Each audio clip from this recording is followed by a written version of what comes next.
کہ آپ خود کو کیا سمجھتے ہیں؟ ایک انسان کے ایک مسلمان اور ایک پاکستانی خود کو سمجھتے ہیں کیا؟ کلبھوشن یادو جو اتنا بڑا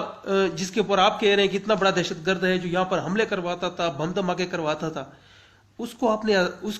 کی فیملی وہاں اس سے مل سکتی ہے، اس کو تمام مراعات آپ نے دے دیے ہیں، جبکہ اپنے لوگوں کو، اپنے پاکستانی لوگوں کو، اپنے مسلمان لوگوں کو آپ جو ہے وہ جانور تو کیا، جانوروں سے کئی میرے خیال میں کئی ہزار گنا زیادہ بدتر اس کے ساتھ سلوک کرتے ہو۔ تو ایک اخلاقی پہلو آپ کی یہ آ جاتی ہے کہ آپ کی سمجھتے کیا ہو، یعنی کہ اپنے لوگوں کو یہ اتنی بڑی، یہ میرے خیال میں جو میں نے ایک وہ آزاد نظم لکھی تھی کہ میں مجرم اعظم ہوں، یعنی ہمارا سب سے بڑا جرم ہی یہی ہے کہ ہم اس ملک میں پیدا ہوئے ہیں،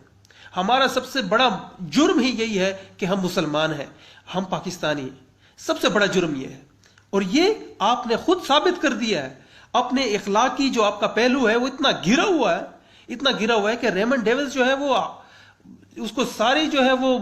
مراعات جو ہے مل سکتی ہیں، وہ جا سکتا ہے، اور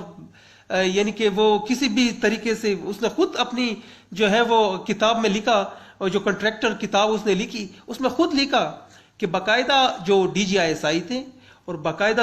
دوسرے جو لوگ تھے آرمی چیف، اس میں باقاعدہ انوالو تھے مجھے نکلوانے کے لیے باقاعدہ وہ انوالو تھے، اور باقاعدہ وہ ہماری جو ایڈمنسٹریشن تھی امریکن اس کے ساتھ رابطے میں ہوتے تھے۔ تو یہ کتنی بڑی اخلاقی میرے خیال میں ایک تماچا ہے جو ہمارے منہ پر لگتا ہے کہ ان لوگوں کے لیے تو سب کچھ ہے، ان کے لیے عدالتیں بھی ہیں، ان کے لیے قانون بھی ہے، ان کے لیے آئین بھی ہے، اور یہ جو کلبھوشن کو جو ان کی فیملی ملوائی گئی، اور یقین کریں یہ کوئی غیر آئینی کام نہیں ان لوگوں نے کیا، بالکل آئینی کام کیا، بالکل قانونی کام کیا۔ لیکن کیا یہ قانون اور یہ آئین صرف غیر ملکیوں کے لیے ہے؟